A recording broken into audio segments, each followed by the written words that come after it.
Deutschland, Deutschland, Feinderstein.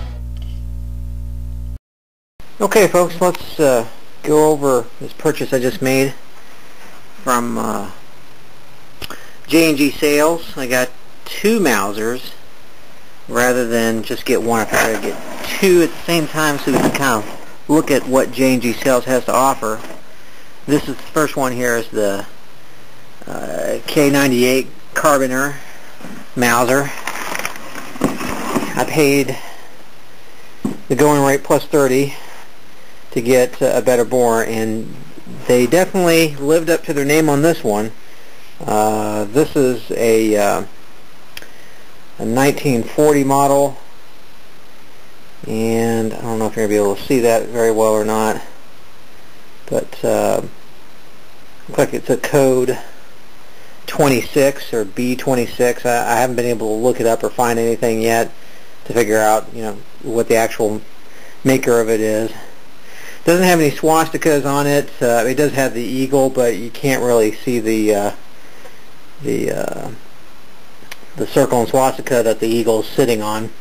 I don't know if it's just because it's been worn out or if it's been deliberately peened over or removed during the refurbishment process. This is a Russian capture, but nonetheless, it's a pretty good looking gun so far. And when you take the bolt out and look down the barrel, the bore is pretty good. It's almost mirror bright, and I haven't even cleaned this up yet. I will say, you know, when you look at the gun on the website versus what you actually get, I mean, they say it's representative, but they don't say the gun you're going to get is exactly going to look like it. And this one does have a lot of worn out. I mean, it's got a lot of wear on it. Places where it's been kind of gashed and gouged and whatnot, but it wouldn't be too hard to restore this one a little bit. I don't even think I'm going to sand it down. I'm not really a believer in that. I'll probably just touch it up here and there. But otherwise, so far, it looks pretty good.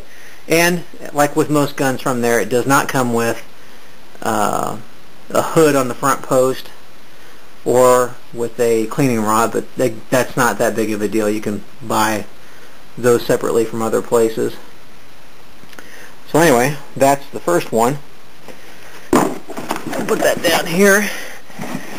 Then I went ahead and got one of their remaining M24 47s. Basically the same, very similar kind of Mauser. As you can tell, it's a straight bolt. Condition-wise, this is in a lot better shape, and I paid $10 extra for the hand select fee, and I would highly recommend doing that with any gun that you purchase, just because it kind of ensures that the condition of the gun is going to be pretty decent. It still has the crest on it, so that's good. The wood's in a lot better shape. This one does come with the cleaning rod and with the front sight post hood, but one of the things you will notice is, I guess from storage or use or whatever, the front sight post is kind of bent, and it almost makes the sight look like it's canted, but right now I don't think it is. And once I bend that hood or fix that sight front, I think it's going to be okay. But you know, it is something to be aware of once you get it. And this is probably, of the two, it's got the most cosmoline caked on it. I mean, you can look at this here. That bolt is just filthy with it. If I pull it back, you can see that the bolt on the inside it's just got mountains of cosmoline in there. I mean, it's almost coming out of the edges like diarrhea out of a diaper. I mean, you can try to pull the trigger on this, and it hardly the compression hardly takes place at all, and the bolt hardly comes down.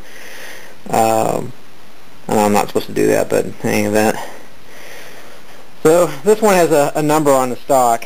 I don't really know much about the numbering process on these guns. Serial numbers, there may not be a whole lot to them since they're all basically from the same factory, if I understand correctly, in Yugoslavia. But in any event, here's the gun. And it's, like I said, really good shape. I would say very good condition. It certainly lives up to its name. And the bore is very nice. I would try to look at the bore, but every time I try to film it, it just never comes out right. So there they are, side by side. You can kind of see the differences between them. So anyway, we'll try to do a video soon to show what it's like to actually clean them up and how they perform in the range.